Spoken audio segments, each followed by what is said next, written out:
Alors je vous demande de regarder votre monde, vous allez vous rendre compte que votre monde, il y a deux sphères. Il y a la sphère du bas et puis il y a la sphère du haut.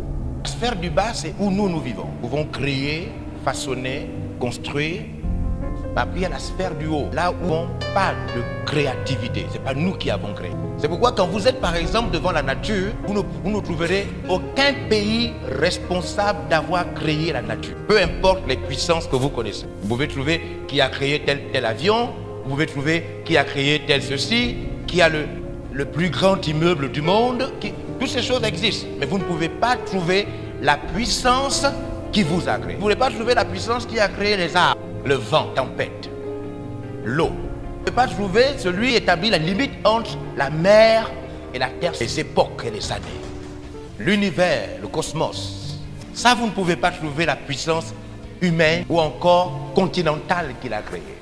Ce que votre cerveau peut seulement faire, comprendre ce que l'homme crée. Vous avez donc deux possibilités. Réfléchir au point de vous arrêter à la limite humaine ou bien dépasser la limite humaine, c'est-à-dire commencer à vous poser les questions sur la nature. Ce que la plupart des gens préfèrent faire et ce que moi j'ai refusé de faire, parce que c'est ce que j'entends par après ma guérison, j'ai décidé de me tourner vers celui qui a créé l'univers. Tourner vers celui qui a créé, quand vous ouvrez cette porte, vous regardez cet arbre derrière vous, vous allez voir ça bouge, le vent.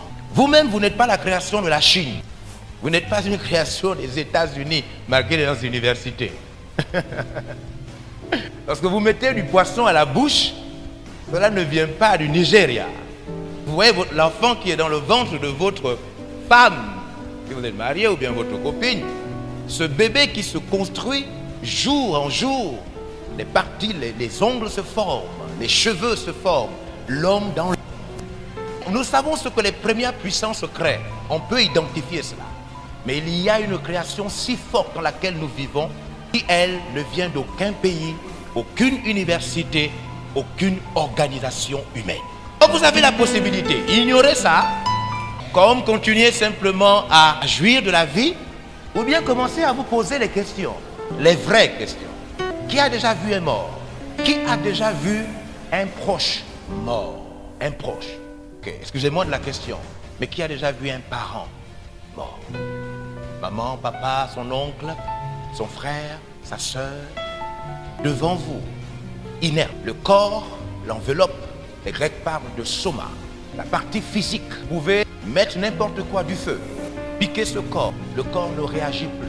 Les projets, les capacités, la connaissance que la personne avait acquise, toutes ces choses sont parties avec une partie de cette personne.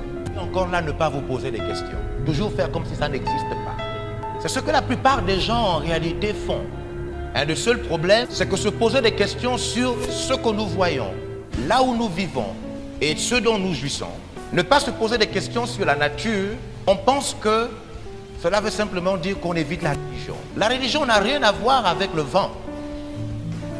La religion n'a rien à voir avec le fait que tu respires. Et dans tout ce que vous étudiez, vous pourrez expliquer jusqu'à un niveau. À un autre niveau, quand vous serez au contact de la matière première, de la source première, vous ne pourrez plus expliquer.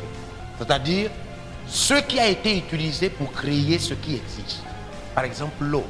Quelle est la matière première de l'eau? Dieu ne procrée pas, il crée. Donc, il amène à l'existence la chose qui n'existe pas. Lui-même crée la matière première, celle qui n'a pas été trouvée ailleurs. C'est pourquoi on n'a pas envie de s'interroger. On préfère penser que c'est un accident. Le monde est trop intelligible pour être un hasard.